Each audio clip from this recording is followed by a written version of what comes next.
to think that the Ghanaian is a very gentle, don't like trouble human being.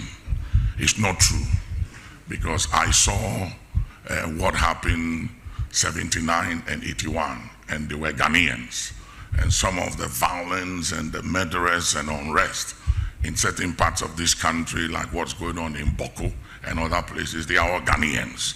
And if we don't manage things well, and we have this mentality and thinking that any party can do whatever they want to do, and the Ghanaian will accept it, and the Ghanaian will live for it, you might be playing with fire. Make no mistake.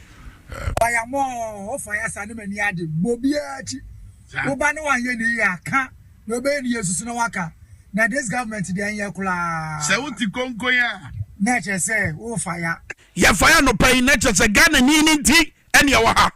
Me tie me Ghana ni ye nyina ye Ghana fo. A ye tie Ghana ye pese ye man no ejina pay a ebe ba be kra behwe. Apama ye ni omo muti aba mu koye. Ene se wo mu bayi. Wo mo ba betutu no ma ye sa bra no bra na wo mu opposition. No mo kan sam dewa ede gu yasum. Sempo ye momo ye tumi na won betimi de ye bosome ndi wotwe asese o my Ghana sebre and no my net say and under a vice president one also ye Muslim ni we ye enkremoni under a vice president one also ye Muslim ni and hwe said ye amanfo si breye ansana Muslimi and she ana montu a ye friend Hajj say ye be come Mecca no hwe bra amanfo breye ansana mutumi ko Mecca ayen shana montuo e wo koro atwa kunkun ni mo ayen sha ana montuo bia e wo se muslimini bia no ye de wutuo akwantuo e wo se wutuo ayen sha ade asafata se wo se wo ye eti na sa ade we wo mu di so ana mo som ene wo mu gidie ntia na bu twap eboa etwa mene e de atoso mo wo opposition na Hajj ko na sika da so ye 11,900 ene chebia ni Alhaji Tanko bekasa Alhaji Tanko sabe no na chief of staff Emma Hajj board no e chebia betere nka wo sa asemi mu na Akufo-Addo baumia wono so Muslim vice president under woma ban mu ya betam every 11,900 and ya cost 75,000 wa susu ampa say wo awofo mienu a wo mo ya Muslims e wo say wo mo tu sa kwan yi bi e wo so mo ko Mecca imagine say wo awofo mienu a e wo so wutie obia 75,000 Ghana cedis na wo kaboma sika say ene ye kan wasemi. At this time, you can suffer 150,000 Ghana cedis and our Babetria. 75,000 plus 75,000. One number 150,000 Ghana cedis. Says he can offer free. Muslimi Babuna and then a Juma say 1 year Juma. Muslimi Babuna or Sumno and then a Comacho or Sumne Shangina will pursue a dishwa and now what time says he can and you're free. No, just imagine say one wa ko bi penyo e bia ma pension no koye na ye koye ni mu so 1% na wofo eko and say 150,000 Ghana cedis no wo kwa for free under a vice president and now was it wo petumi a was it amanfo nhwe ne som so no montoma no Power FM under a vice president one also ye nkremoni a wonim said ye Hajj akwantu no ehwehia every Muslim. And you see ade bi koso wo jomama penso ebra na enam city na ho odinti na sika na kodru 11,900 enhyiamu bi koso Alhaji Tanko eba ba bedan na di akire ye say enhyiamu na se no and His Excellency John Mahama esi gina ye bi na say gina ye no osi ye no eno na boa Muslims no was abra ni mu na sidi no na ho ade aba fom and sabere ya sidi na hata ayam mobo same situation same leaders are no mote opposition are no more kasa same situation at home ya bibi fa ho a we jaja na ho ama se say twamene buo ene ye de ato aye Hajj akwantu ne so me se mo buso ahoma no mame na yɛmfa ɛyɛ Alhaji Tanko ɛto so but for vice president Dr. Mahmood Baumia fanyimfo yi ne to so ma me yes because baby obeko bia no wodai na di wode kasa mu wasabere ya yeye campaign wasabere ya NCC for kwaba aba bonten abeka se campaign enye issue base sabere ya yeye campaign mum yenyina ensem no so ne yemfa nye campaign baby obeko bia opeso wodai na di se me yenkremoni mewa ade a ma wo yenkremoni a ɛwɔ sɛ wogyina nkremosom no so ɛde boa wo nuanom nkremofo no enye wade hia all Gunia Bema, His Excellency John Dramani Mahama, Abra, were your president, Onumpa, when you came on you, and Nama were 2 years. And Alhaji Tanko Baba Dynady, men say Bra ho. Baba Biam Passam Chua GC, these two leaders, same situation. City and $1 and Tokano, I must see the prepra. Adiana John Mahama, what Ranamobi?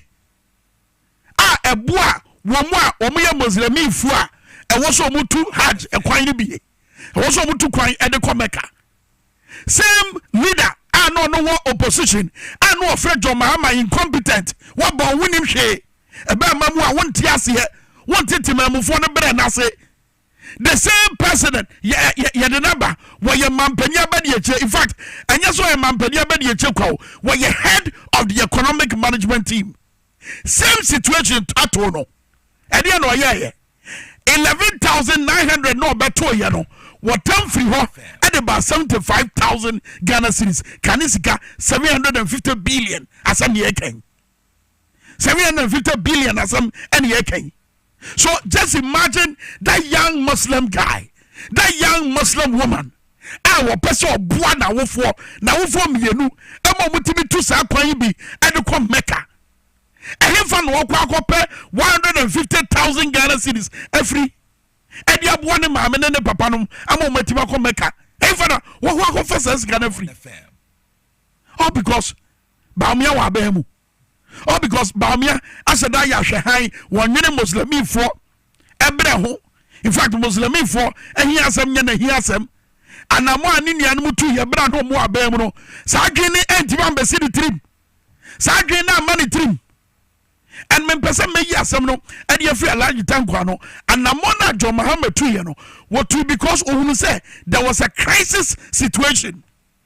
To say you who say not doing so now or better so no a crisis situation what to one more a pair one word no Saba Papa no who say a bear na city na what the above from Sabre now or Behemno who said there was a crisis situation. I was a what to be found at the one in the animal Muslims. And no one else yamu and one year Alhaji Tanko Mukwa yano. I will see Sajina yano. And what you say what they a born bejina 11,900 yakwa mano so na yene former chief of staff our Hajj board or education komo Alhaji Tanko na yensha said ye normal esiko Alhaji ya mwachi mo akwaba. Hello, Alhaji. Alhaji, what do you mean? I am watching Wakwaba. Hello, Alhaji. And I say, Alhaji, in Timin Cambinim, Monshana, young worker on the line, said a beya, and Komobe to Makoso, one, come, and the mamma, Mr. Mamma Baumia, a picture now, no, Kura, a yabuta now say, be no free mosque neighbor said, yeah, you no free mosque ever, a trying to sound for you. In fact, sound for you, no, we can also add a campaign. No, always, or person would die in a D, say, oh, I'm a Muslim. But at the end, I'm a Muslim. At the end, why, at the end, why, you are no Muslims. At the end, I'm on what to was Sabreya, a year Koran, and she say, yeah, I, ya Kunku, we here Muslims, no. Again, I, yeah, at the Bomo. And that is the reason, dear, Medene to John Mahama ban because there be a watch say, well, my Ghana Bakwa Semuno, and no more my yeno, a baby anya. And John Mahama by now no friend incompetent, where ye be and can yet twa Kababwa Muslims. But by what I the Tonton, Pia Tonton, and we yin and me. And Sabre ya city ya what ya for me. Ye trap what din, and ya two Muslims so. So we are so the 2 coin and the Akomeka 75,000 Ghana cedis. Oh, what for whatever. Ya kwa humano so alaji tango humano so. Alaji ya watch mo akwaba. Thank you, Mr. Fan. Yeah, that's a pass watch opinion say what you beka sa no but some for your kwachi. Ebra now we are chief of staff. Our Hajj board hono. And na mo amutu ye enhia mo amoye ni gina ya musi ya. Mother boa yenu Muslims was abra no mpo na sidi na ho de aba fom. E de na mo ye. Power the fam. Yo, Mr. Fan me that see. Me chia no staff ni na wa shofo no wa tifoni na. That's right.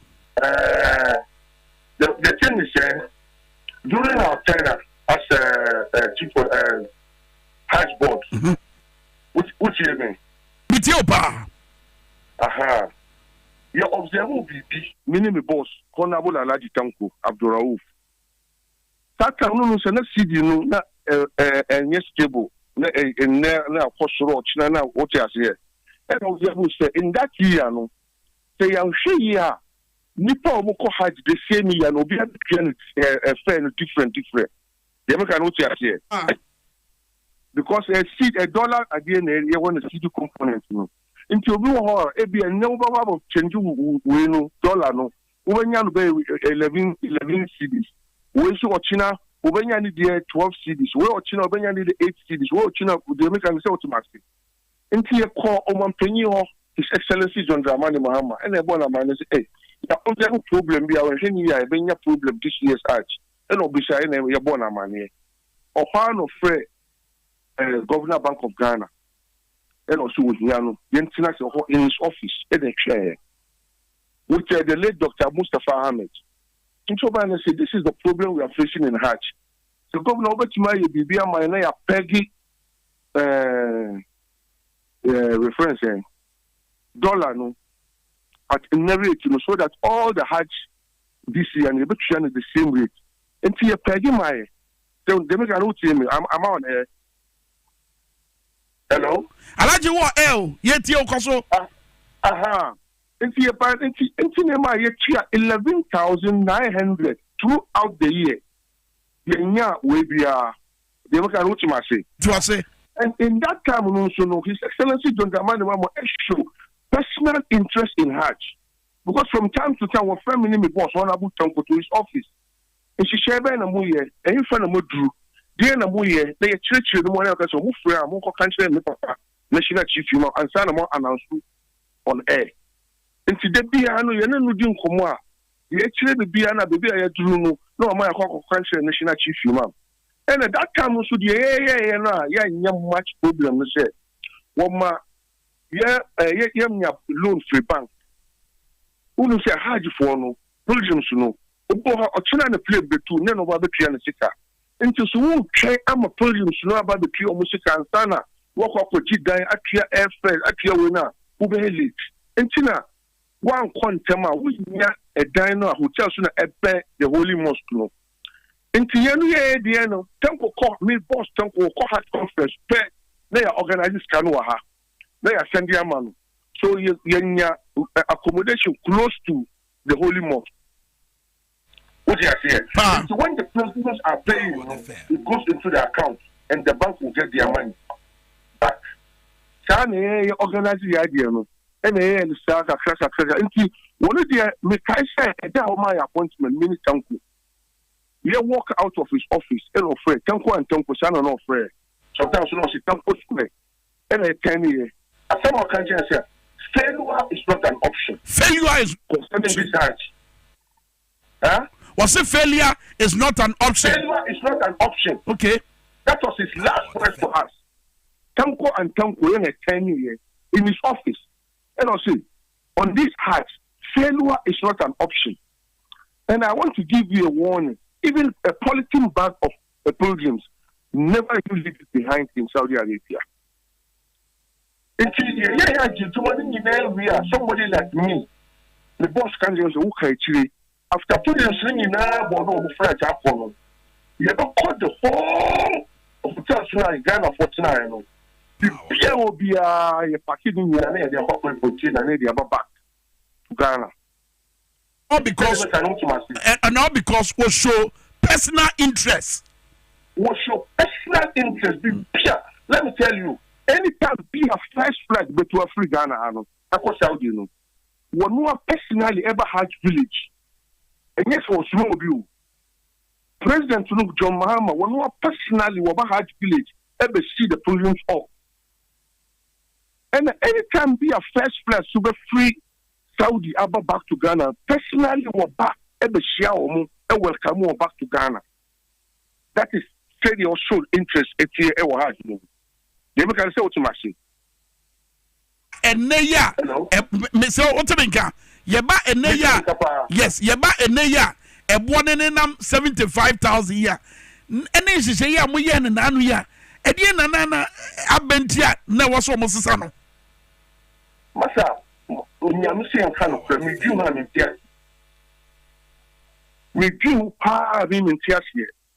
Because there is no way as a Hajj but do 75,000 Ghana cedis, 750 million OCDs. Well, I don't know.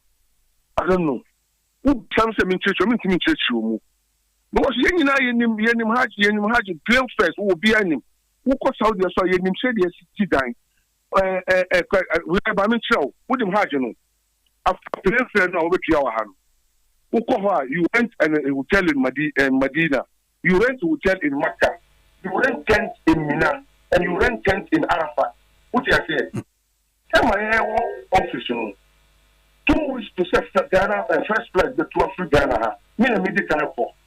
It was Saudi. They called me to tax force and the free airport. Your cost one there for tax force. Ghanaians are local ones now more. Ghanaians are more Saudi. Then they are kind of 50 people. You go from house to house. They are checking in each room how many beds do we have. In the whole house, totally, you say a few way, house A, there were maybe 500 beds. House B, there were 600 beds. Yeah. Now I say Medina. Now I check all our hotels. Me na me this operation no. You for also na come in 10 cities. They are check here Hema. 10 to now baby I over your friend Hema in Arabic. Now I say Arafa. Now checking in na. Into time I be we na Ghana first place in Eberland, Medina. I quickly rushed to Medina with my task force. Almost full airport plane more than forward in a bus. And it's Ministry of Transport in Saudi Arabia, Ministry of Hajj, Landlords Association, and a new Ministry of Health, and a new Muyajuma, Yakabo, a thief, what you say. Into one so we see and no accommodation. After 3 days in Medina, you take them to Mecca. After the normal time, you go to Mina. You go to Arafah, you come to Muzdalifah, back to Mina, and then back to Makkah. Then Hajj is over. You're ready to be so. Sanchez, ya Bobo Bosway. Sabra Yakase, that's all. And I knew. Well, I don't know. Honestly, I don't know. Because since Obuba, you know, when they came, it was like a military takeover. Get out. I hope you're understanding me. Probably be a full official. I don't know the way they are doing things. Things from Muba office, meaning Hajj village, that meaning what they are doing. I don't follow it up because my advice to a young fact, nobody will listen to you. Good. But the baby say, my thing here is about a week ago, you know, Excellency John Dramani Mama, it's for fair, MI under his administration. And then you also make your input into Mr. And I said, no, we have to bring it back. At least when Ukraine, at least from the previous win. That's to me 75,000 on Hajj. Every year, you be about down, you check here, airfare, hotel accommodation, transportation in Saudi, everything. No, me for now. What you are saying? Because still you go through it, but a bit drastically down. From 75,000, that one I can assure you, it will come drastically down. So Yakuma doing your mama, the President John Dramani Mama, we need 2024 election year. Hajj will drastically come down. That's what I can show you. And under a vice president, why a Muslim, and young one wants to be says here. What's that? So 100% because you do that's what they are policy. Me, with my experience, I mean, what Hajj and I don't want to go there. Do you understand what I'm saying? Very well. Yeah. Because we see them almost every month, every 2 months, President Fred boss and other officials, every office. Sometimes, my mama way back would be. When you say president and the normal circumstances, what here, not even Minister of Finance, it doesn't go to the offices of ministers. What was about in the governance system? Why Mr. What observe say President in Sorin come Minister of Agri office, when Sorin come Minister of Finance office, when Sorin come Minister of Transport office. What observe say there? That's right. But under Hajj, President took a flag staff at Hajj village to come and check our records and see what is happening. Personal interest. Personal interest. And say, I didn't about me and to be and show personal interest. In this case, one of you a Muslim. I want him Hajj, no. Here, and yeah.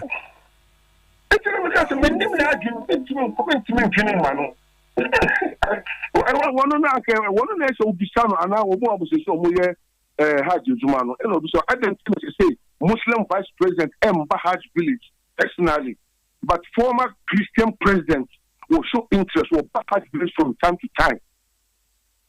At the end of the tenacity, lifting tea, they are no bishop beside. And yet, a young master boy Matau, as if he's one of us, the staff in the Hajj village. They are tenacity, they didn't come on, what is our problem? They are church, no afraid. The person who is in charge of where the problem is coming from. This. Mikai said, tell my wife vice president.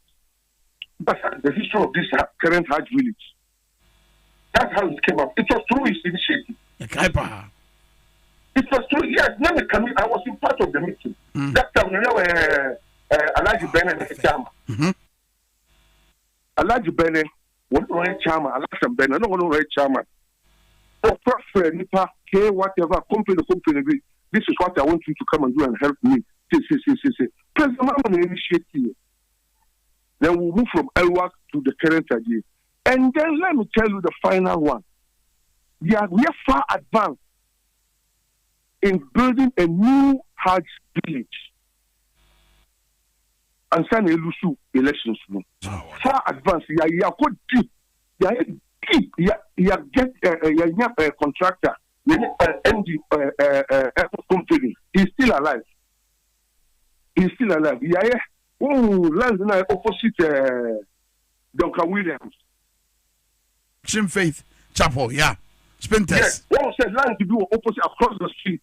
What was land to do at the airport window? Of what the area material for Hajj village. They are building as a secondary school or university. Say they are will be of the call Hajj Bian. One is about a day or two for you to leave. You come there and stay there. It's a permanent building, permanent structure, and yet tents. You are far advanced. What free contractor you need a Kasani here. I can't say I will do contract in a man. So okay, let's wait. It's an election year. Then after election, then we'll do an elections. But it was far advanced. Talking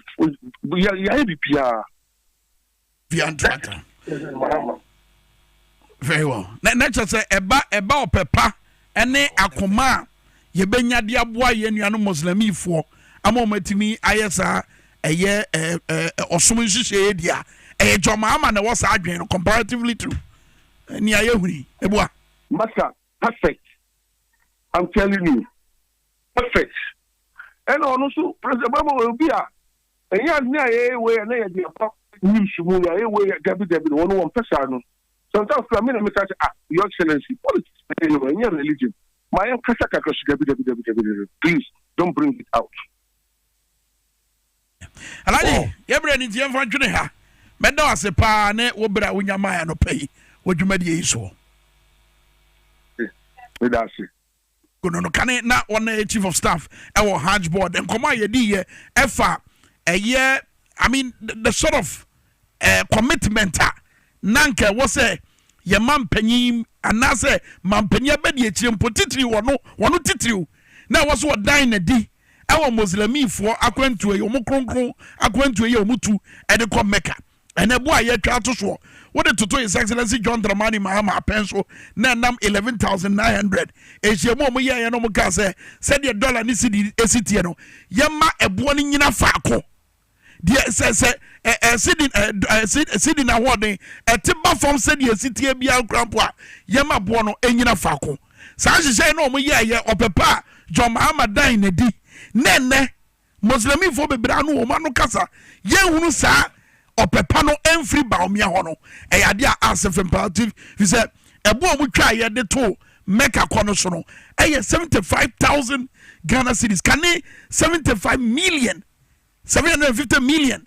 kane 750 million asam ne yeka ena ye twade ato so te say na meka no imagine say Muslim youth also obo na wo fo mienu no mu ko Mecca yi kwa so and obeti wafa says kind of no efa again wabra ye kwa anima to aso ewe Tonton Sansan so ye kwa issue number 2 aya na ye kire chenja ekoso ewo enkran na me ye sure say wabra mu kom anim no omo de bekọ eye Ghana miamia hodo all because yete ye Ghana ye bosumi akatuafo yete ye Ghana ye aban adwumayefo abosumi bia no yete sika every yakatuam ade koma senate mi gina so ade bi kopa japade nyapade ni bia o mape ebi ni hotels ahudwe as say yete ye Ghana yenim de asie yenim de ato hotels yi a chinchira ban peso hotel hotels no ade koma cabinet minister was also here minister for agric food and agriculture owura Brian example the company ato ni din Rock City na nran se dwafo hia mu bi asi ye ewon kran bra na empanifo di to dwa se ne dey omu baye ye kire honorable Samuel Okudjeto Ablakwa ekire enyinaso sanso kire ne nti a ehia sefota se Ghana ni bia ba se kire ne se atintesu kokko ede ya kire ban wo sa na monya wotu ede atia Ghana hwade we. The demonstration will begin at 8 a.m. prompt. We are gathering in front of the Labadi Beach Hotel. This is a hotel at the center of this takeover by a cabinet minister. After converging in front of Labadi Beach Hotel at 8 a.m., we shall proceed to the La Palm Royal Beach, which is not far from the Labadi Beach Hotel. As you know, La Palm Royal Beach Hotel is also under auction and about to go. Then we will make our way through the Gifford Road, Elwak, in front of the Elwak Sports Stadium, and then proceed to the traffic light, that intersection, the Lands Commission intersection. We have agreed with the police that at that intersection we will take a left. The left that will have the Cantonment Post Office on your right, the Jahawalal Road. And then we will walk upwards. You know it is a hilly road. So we will walk up the hill, proceed through DVLA. As you know, DVLA is on that stretch. We have the Parks and Gardens also on that stretch. We have the Russian Embassy on that stretch. So we will bypass all of those edifices, and then we will walk towards the Christ the King Catholic Church. The Ghana Police Service has pleaded with us that they do not want us to get too close to the Jubilee House. We have agreed with them that we will end the demonstration in front of the Christ the King Catholic Church, on condition that representatives of His Excellency President Nana Addo Dankwa Akufo-Addo will walk from the Jubilee House and meet us around the Christ the King Catholic Church. It will be seen in our petition that we insist that President Akufo-Addo should immediately stop the sale off our SSNIT hotels. We want an immediate declaration from the president, because since we started this agitation, all the president has done is to ask organized labor to go and meet the employment minister, go and meet the SSNIT board, at which meetings, as organized labor has told us, these appointees of the president try to convince them to agree with them for the sale to go ahead. So clearly the president and his appointees don't want to stop the sale. And we are going to insist tomorrow that the president announces that they are backing out of this unconscionable transaction.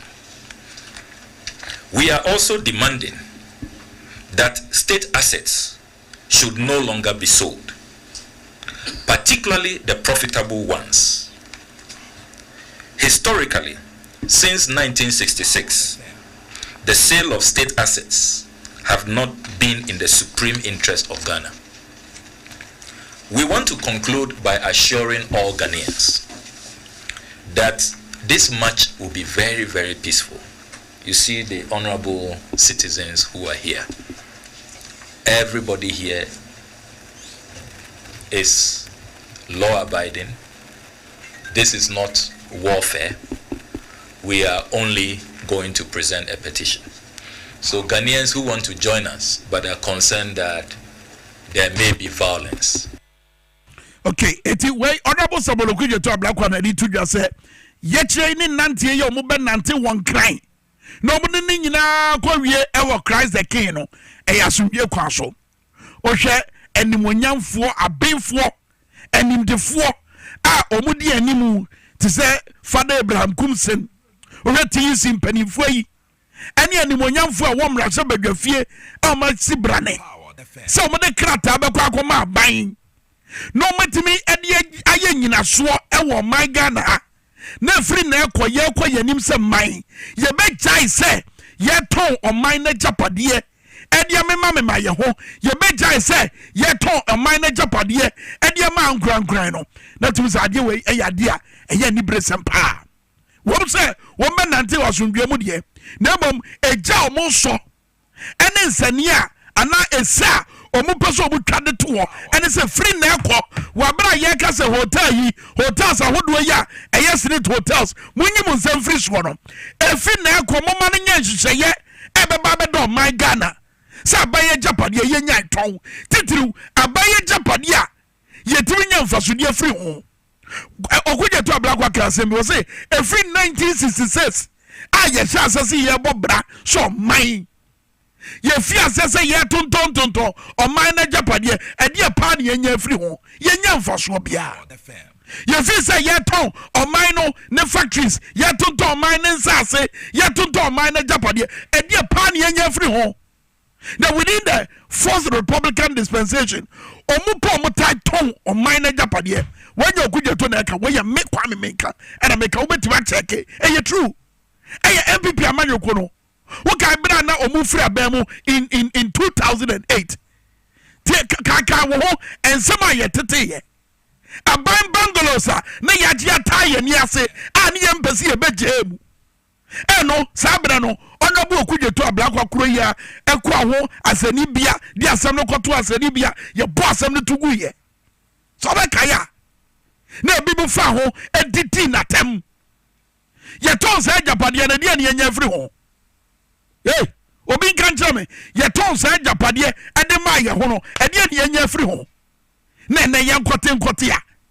Rock City a ye te no somewhere in 2019 and say ne ho ba no ho so say ye ntentam aye SSNIT hotels a anyiri chen no enfama no. Wa bra e ba sika semu a woni gina pen e kire say wo beto hwa hotels yi so. No, when it jina pay, so hotels is so. Na bra do no so. Honorable Alfred Oko van der Poy, Dr. Alfred Oko van der Poy, Member of Parliament, Emma Ablekuma South. What I need say, Sasamia or Mutina Sway, and ya Baba yesterday, and Yasem here, and it's a gun and Nibia day, and Tutunase, Tinasam Okaino. Country is alive. Our workers of this country cannot toil for nothing. our friends, our parents, our neighbors, our family members wake up every day and go to work. So the name in this country, Ghana, will stand. And how and why will we take the toil of their hands, their energy? And there comes a time when an individual or group of persons will take it away. We have seen that these hotels are making good money. They are turning out good profits. So what is the reason to sell them off? They are doing well, as we will wish them to do. Why wouldn't we go for the others that are not doing well and we know them? And they are closing every day. They cannot hire anybody. The ones that are doing well are creating employment, which is ongoing every day. We need to protect them for our country's good. Yes. So please. Kaso o mame. Mesa wa bra onabo okovana poyaka say oh. Mame eye labadi ena lapam beach hotels no. For video no to so ye hwade bi. Ye wi ada me call honorable Rita Odole Sowa. MP Emma Adeshewo la dadi kotopon. Eti hotels ni nie. Hotels na yesese de atrope. Hotels na yesese anya kwotwoko. Hotels na yesese abasesa. And what may he say? And was it Tam Edema Rock City? Any hotel, not to be any hotel. And the other, would you want us of food? You share. But Facebook like Power 979, TVXYZ Ghana. For one gas of one you share. Next me. And dear now to hotel, yeah. A chest was here, Jim. Now, the Obio ye cabinet minister. Na no honorable Sampi Yale e danyasa pobie di e de kire bra na wo church asem mu. Wo se kwame. Wo susu ampao. Bra na champo ye cabinet minister. And that decision to sell a yes hotel yi e ma nkran no. Wo ye de ya e ye enkomo e beba so at the cabinet level. Eti ye kwanhia mu se cabinet meeting. Na ye di sa de yi ho nkomo. Na ye kire womwa anasa company a ye pesa wode ne nsabeso hotel nim eno ma be kire se wono na sefata. Don't you think Brian Champo will have the privilege so better sa ensem no na wagina sa information no so e de akoye eno ma bi na chinchina ye the company na ma no ye gina ye priade ba ko ho na ade na ye pre ho no me wa kwanya se wo mu a wo de ade na ma ye no eni ni omo hwe animu ade afiri ye ho no memu wakwanya se metena enhiemu bia wo mo ya wo mo kasa ade afa sa ade no ho but mo amaka ne de mu ni sa akwanya no se metena sa enhiemu no. That is what is happening. Anu na ma se mo ye bufusam Labadi Beach Hotel enie hotel ni ni pool adanya sisi ho wanya adanya atrope wanya adanya ehwe kuku hotel bi wa kwa pool na mu emu kankan ba we okwa abrofo dan ne dan yehu amanonefo so wo mo de da hotel ho me say Labadi Beach Hotel sisi kwa Amina Beach Resort sisi asema me kan wo de me bo bebre me na kwhwe mo nkrata mu kwhwe mo nkrata mo ngoma mu na kwhwe mo sika sam gina pan what to Brian Champion there in 2023 we say Brian Champion Rock City there wa mo na gu ho adwuma ba no moye 2023 Brian Champion Rock City abubo ka 2023 aya Labadi Beach Resort ne no ho kro ba wo mo nya mfaso etu obi oboka eni obi a wonya mfaso hwan ena wo so opo ne yonko hwan na wo so opo ne yonko obi kan tire me da bia ba adwubayefo yana yanimo hare yana yani ase emre yana ye honya den yana the low hanging fruit yana mre bia ye safata na ye de ani asi ye japade so na ye de ani esi ye japade so na ye mu bi de tete ho politics inti ye timi kasa ye tiri ho ayi boni ya ye hunu amananefo wo mu na guo no abrofo wo mu na twetwa ho no wo ba hotel ho de obeda da de odidi de wo dware nsom de wo hwe kurom wo hwe ba bia Labadi Beach Hotel ho esiye ya wo free airport ba na person be hwe kurom a eye ho na obedi ka wura. What are you talking about? Power FM. Dia na aka wasami na dia nkwa na wo bran na champo ho a chinchini a ye pese ye de ade insurance. No wonder ejapade book ya na kaye say momia mapo na yentu anamo na straight embedi yensa ekwaya ye ba faso a straight ebedi yensa ne say ye ba bosompem osafo mafo yemfa ne gwoche ho say de baya de pa bia ye betuba ye eno no bu ye ebra tenkran wo ho what is asem we ma ne homere so mi bi saw ebra tenkran e wo ho what is say bibi say e ma ne homere so me ye sure say tenkran ma ho kwan enti ne ye pam na wi agete ye no tenkran ama ho kwan no enti ne ye pam no mamu etieti using penifo no wo mo so nsem bia wo mo woka. But these are the hotels no mo say abo asesa no. That is what I'm showing to you. And yeah, hotels na you say I am mobo no enu ne hey afide munim say bibi ya mobo afide munim say bibi esika samunya ye ne ye and o my Ghana sika samanwe ne sesa no hey say munim say o say ye ba ye de ye tu andamon eye ne ye and say Ghana sika sam anwe ne sesa say no ma ehia nko a eho no wode o ma ho de nko enoma ehia no eho ena wode o ma ho de nko but ye hia no na ye yes nchen. Power FM. Fami ko aye honorable Rita Odole Sowa ni cha wo so ye wo eno bra na wo ye esedwefo hyiamu efa hia say Ghana fo adwumayfo aba sore waka edadai wa bro mo ye kire tie wei obeda ba fite hotel sekra ni ko badade ko apart from hotel say fite no fe iteme fe akumo fe asese hotel documents akọ fe ejeme aviation land ona akahia boda ko to pomi afama hotel say ni yo here ni akata no fe no ye National Hospital na ejeme bako acha foundation inyeme hinkanyeme what demonstration in wo ya je dade ko to pomi na sani no boni wonyame yu awie ko tuoni ni owo osmith towe olake ko te pension sano na no ko no ke ko he ka bia ne ni ahe ne kendi bi na efe ajapade ni wo shika jino na ke tune hotels na anu tumo ka wo te hia nke boto wo ba feten inse na pensioner se wo ba na akashin ame bonds kani bi na me fefe wo ba na wo mami Gloria Kufo me fe teshin na me te Ministry of Finance e wenne je mo komesane je odole sane je dade kotopon sane she Ghana fe sane ma be wo fe aka wo demonstration wo fe wo teshin wo ni bi etudi ni wo ni bi digin ni wo nye demonstration here ni wo ke wo president His Excellency Nana Addo Dankwa Akufo-Addo ake won qualify won eyale je na kan ya ke ga won fa down ni wo ke la ke won qualify e pale na we bi ni nkolo ni bi e basaba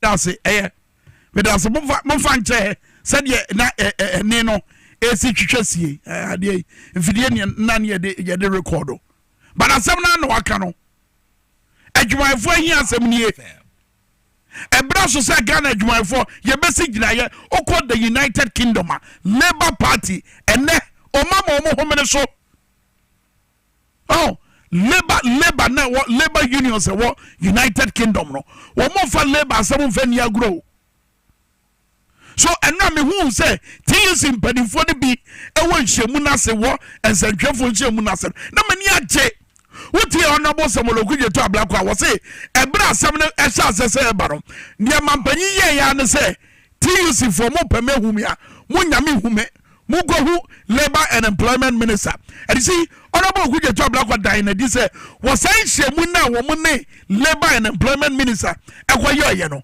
no mo peso mo fa kwan bi so edada wo mo se chinchiri a wo mo nji aban gina ye ne ntum nyame ncha de say TUC for na sinkete say ye de ye hwehwa ne say say na mo na mo pese butuo eto hotel so mo fanto Tonton Tai jai hotel ne ton yambesi yabete sabuto hotel bia mo fancy eye akurase makaso manya anwe eye munya nto ho wo say shemu na say honorable okujeto black reveal say there were orchestrations plans moves say you be convince adwumayefo no say wo monji aban gina ye no entum but na TUC ti o mon sam bi o di tudwa Power the fam.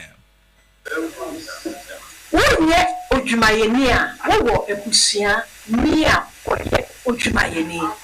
So this is a national call, and for us it's exciting that our MPs are leading this. It's a yearning in organized labor that even SNIT is looked at.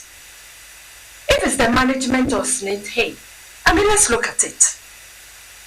Let's look at it and look at how is it that every now and again we have issues with SNIT.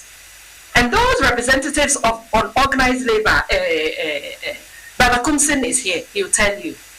They've been on this case from time immemorial. To borrow the Honorable Okujeto's words, you can't do the same thing for so many times and expect different answers. We're just not making progress, I'm sorry, as far as SNIT is concerned. And recently, some of our colleagues who organized, I mean, you may have heard in the news that actuarians actually calculated something that they were supposed to take home, which in actual fact was far from the case. And so this is a national call for we must be interested, because I don't want to work the whole of my how many years, over 40 years life, and go on retirement and pauper. Because it's the age where you need to visit the doctor, just like you know, at the geriatric age, you need to be seeing your doctor just like a pediatric would have to, you know. So this is a call for all of us. Ghana for Mummy and Sorewaka. Mummy and Sorewaka, because this is not on. It's been said clearly, hands off our hotels, and not just our hotels. All those lands that are being sold, please stop. That's right. What do you want? I mean, what do you mean? Mr. Bio. It's funny, I read something on WhatsApp. It said we struggle the whole of our lives to put together so many houses, you know, build, get more money, and then we die leaving all of them. We go with nothing. So if there's so many of us who are hungry, who actually have to go, and I mean, if you look at the market, if you're somebody who goes to market now, both the men and women, and you look at the situation of food on our market, and you take the kind of brothers and sisters take 500, 600. Huh. It was all examina. O ma hwe de agu ono. No ebra so se nyina ebe soro waka. Ghana fo. And nya hotels ni kwa o. Ensase ni so mo grabo no. Ye fum nsase. Asa de ye wu a ye de beko. Power the fam. Say John Oko. Willing it forever no what be the koye. No me be say mami ka de pay and no ma mo betima relate. O se kwa me de. Mami ka. Say John Oko. Well, we live forever and what to be the choir. Anything here to Abamamo. A Juma Bay in a Ghana for and the chairman some. Who education ministry, Sabra Yakase. Sa technical vocational education training. A church for him the four, mo fra womo, diomo kwacha dem, so mo for munim diambra, no mo said a baya, mubenya a year. And cheche ehye ye de ama nkwada no ewo entuaso sukuu mu no saa benfo no besi nne mojo madwe awie mojo mu nyansa awie mojo mu nimde awie abra so se mu betuo mu ka da ne boache bi din adutum ne nam ho elobi se wo per running mate adi ya wadutum ene nam ho so per running mate adi so adwuma na nkasa ye de ama omo so omo nya no enya no mo ye be omo ni number bi foforo and Saturday, especially the vice president of the our head of the economic management team najuma na ye core mandate no waja to and wonam no ye campaign common Saturday ya o mine war crisis mu Saturday ya ye sika samunye won fa bibia nto akwa mu wono so on kasai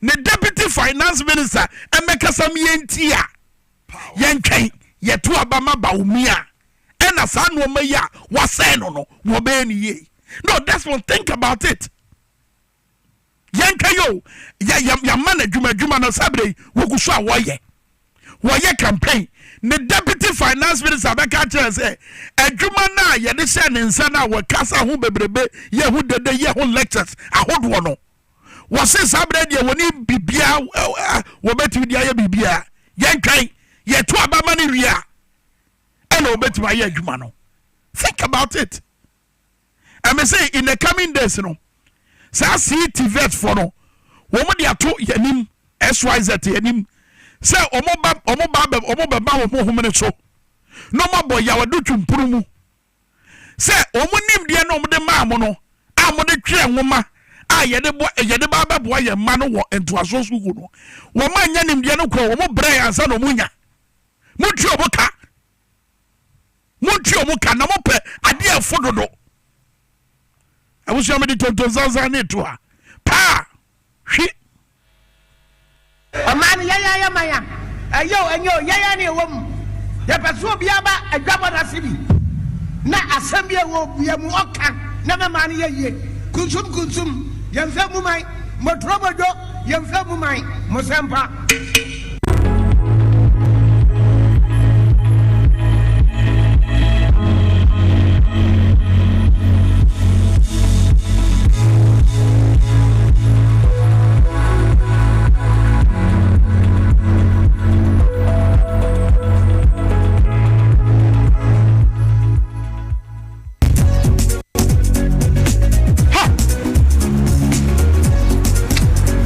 There's some look fast.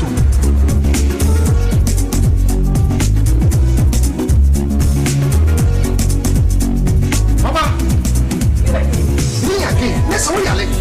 We quite do anything. 90 minutes, my friend, doctor, when I'm passing over. So, what was swearing? Yes, malaria. Oh, what is the word you root? The corporate labs. A drone, a friend, Ruta mix. Yeah, come on, let it draw. Running so Gafra and the draw crew abaso body ase wabo Ruta mixture abaso Ruta natural products nwane Ruta mixture ya de kutia a tree Ruta tonic and the Ruta life one who a finish like the body a fin pediem that's supporting immune system Ruta de obi ase FDA age dwedie nkra to yetu